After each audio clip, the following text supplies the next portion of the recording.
Kita kembali ke bencana longsor di Cilacap untuk mengetahui perkembangan proses pencarian korban longsor di Desa Cibenying, Cilacap, Jawa Tengah. Kami sudah terhubung dengan Kepala Seksi Operasi dan Siaga Kantor SAR Cilacap, Priyo Prayuda Utama. Selamat pagi Pak Priyo, bagaimana kabar Anda? Salam sehat Pak.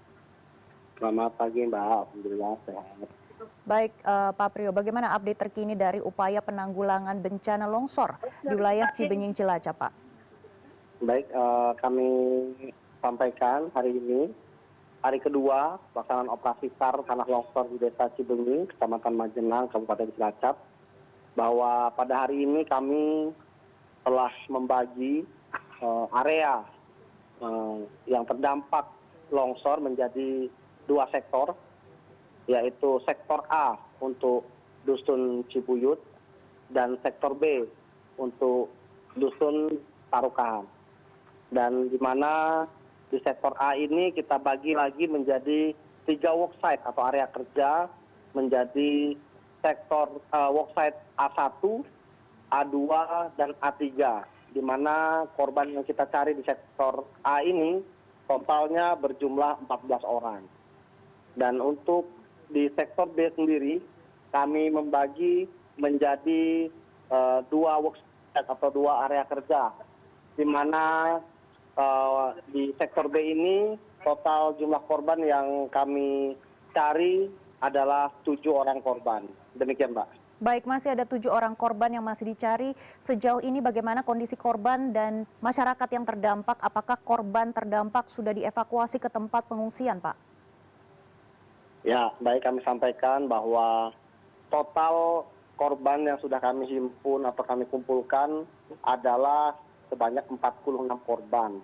Dengan rincian korban tersebut adalah 23 selamat dan 2 orang meninggal dunia serta 21 orang dalam pencarian.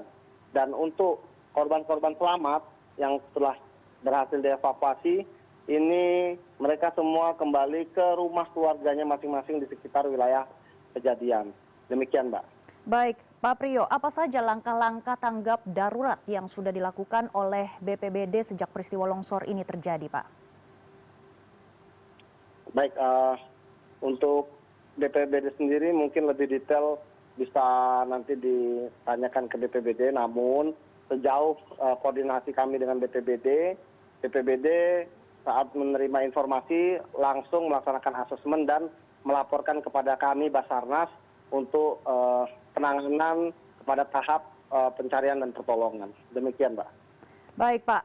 Adakah upaya mitigasi ke depan untuk mencegah kejadian serupa, mengingat wilayah Cilacap ini cukup rawan bencana geologi seperti longsor, Pak? Tentu dari kejadian ini, tentu tadi Pak Bupati menyampaikan bahwa akan ada tindak lanjut terkait pemantauan ataupun pengecekan wilayah-wilayah patahan lereng. Ini akan segera ditindaklanjuti kepada tim-tim yang berkompeten di bidangnya. Tentu tujuannya adalah untuk mengamankan masyarakat di sekitarnya. Baik, terakhir Pak Priyo, apa imbauan dari Bapak kepada warga sekitar, terutama yang tinggal di daerah perbukitan atau rawan longsor?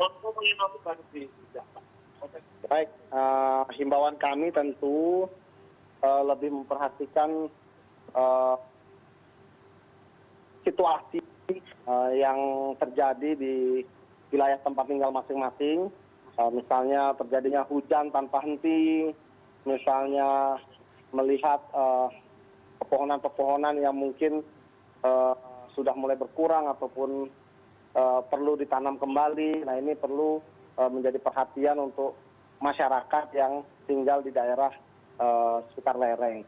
Dan untuk pemerintah tentu perlu membuat rencana kontingensi bagi masyarakat yang tinggal di daerah lereng, sehingga mereka mengetahui apabila terjadi emergensi mereka harus mengamankan diri ke daerah mana lebih cepat.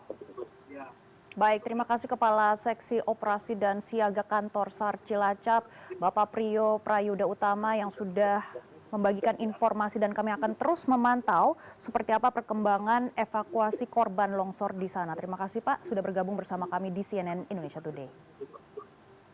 Ya, terima kasih.